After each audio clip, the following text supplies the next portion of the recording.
welcome back. Hey everyone. Welcome to Happy Life Results book group. And I'm the author. Happy Life Results. Stacey McPherson right here. And I'm so happy to share with you this section because it starts trying to master the traditional model, and it's in a section called Why Does It Matter? Bonus number 2. No, just kidding. And it's in guide concept number 2, flying. So I'm excited about this one because I have a suggestion for you that you can disregard if it doesn't apply. So just know that at the first, because we actually discussed it just before starting the video, and it could be challenging to do. So only if you're like, yes, I want to do that, do it. But if not, no worries. All right, so what I was going to suggest for you to do is to start using the simplicity model in your communication with other people. And of course, you need to explain a little bit about what you're doing. But I don't think you actually have to try and explain up and everything, or even the simplicity model at all. You could just say, hey, will you help me with this challenge from the book I'm reading? And the challenge is suggesting that instead of using emotion words to describe how I'm feeling, I want to just try to use a number that indicates my intensity or energy level, and then to say whether I'm up or down. And one of the cool things about this is it does help you get away from context-dependent emotion words that imply that your environment makes you feel a certain way. It gets away from that, and it gets more into the I feel responsible for the way that I feel, and whatever way I feel, it's me. It's not because of you or because of my environment or because of, like all of these things that we're used to kind of gauging our internal state by what's going on around us. I mean, that wasn't very good English, but okay, so. Well, go ahead. Okay, so but you got it, right? and it wouldn't even have to be that. You don't even have to explain it, because if you rate things by stars or thumbs, like 2 thumbs up, like if you're talking about, like, it's either positive or negative, Yeah. right? And 1 through 5. Yes. So positive 1, 2, 3, 4, 5. Negative 1, 2, 3, 4, 5. If you said I'm a -5, they're like, how are you doing? And you're like, oh, I'm a -5. And you're like, why? Oh, because blah, blah, blah. Everyone would understand what a -5 or a -5 stars. That's true. Yeah, like you don't even have to. You don't even have to explain it. If you wanted to practice this. But if you said -5, you wouldn't say it so calmly. I'm a -5. I'm a -5. And the reason, okay, so the reason. He doesn't know what a -5 feels like. A good attempt. Yeah, good job. And the reason to practice this thing that Stacey's inviting me to do is because, as you read in the text, trying to master thousands of different emotions is such a daunting thing. It's like, and especially if you don't realize what fabricated input is already tied to it. So she's trying to help you have an opportunity to step away from all of that instinctive fabricated response storyline and start fresh and look at it differently.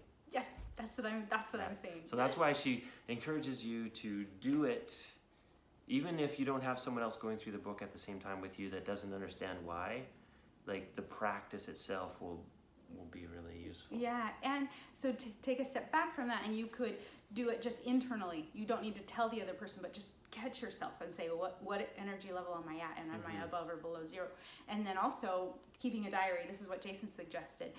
Keeping a diary or something where you're writing it down, and just the very thought of implementing the simplicity model, what it does is it starts to take back the control of your emotional state. Because in order to even think about the simplicity model, you take back the control from what you maybe previously thought was causing you to feel the way that you're feeling. Yeah, we talked, I don't know if it was yesterday or the day before, about certain words assume the other thing made you feel that way. So if you step back from those words, you're already giving yourself a chance to realize that thing doesn't necessarily make you feel that way. Yes. It doesn't make you feel that way. Yes, and you can see how ingrained this concept of things making you feel a certain way by this idea. And that is, if someone says to you, how are you doing? And you say, I am amazing. What's the next thing they're going to ask you? Oh, why? What's making you feel amazing? What's caused you to feel that way? Or how are you feeling? I'm feeling disappointed. Well, why are you, it's just... Yeah, something's making you feel disappointed, right? So everywhere in our normal, Yeah. in our verbiage, right? In our Yeah. the way we speak. And the words just imply, assume, and then everyone implies and assumes, and it's the way we all work together and communicate. So to be able to change that requires at least a temporary suspension from using traditional vocabulary. And just so you know, around the house, Stacy and I do not say +1, -2. Like this is an exercise. Yes. We're not suggesting you adopt an entire different language, and the rest of your life you're going to No, speak in numbers and No. positives and negatives. No, it's just for the transition. Yeah. Yeah, like I stopped using the word like for a while Yeah. because I assumed like if I like something, it can affect my internal yeah. state. Well, that one's a good. I mean, that one's really obvious. It's when you say I like something, it seems like The thing causes the like. yeah, because I like it. It gives me good feelings.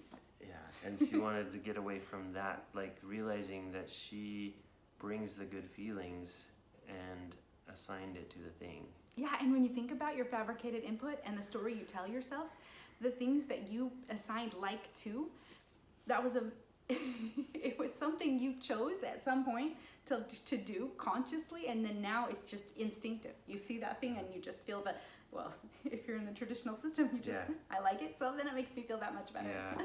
So you had a fun analogy of a flash like. Yes. You shine the flash like on things. Yes. Instead of the light belonging to the thing, it belongs to me. I shine the light. and you can look at instances where you've changed the exact same thing. You can either like or not like based on how you view it. It's so. Oh my gosh, so much. I would love it if you could think of those and maybe even mention them in the comments. Like, I used to like this and now I don't. You know, like so many things. And it feels like you have a good reason usually. Maybe the like wore off. Batteries are dead. But no, you're used to the traditional system. I know. You will find an environmental reason why the like disappeared. Yes, and it seems like there's a balance. Like too much of it makes it not like, and not like and that's you can feel like you're spending all of your time trying to get the right balance of the things that make you feel good. Yeah, and it's a lot of work. It is. So we have something better. Okay. Thanks, guys. See you tomorrow. See you tomorrow.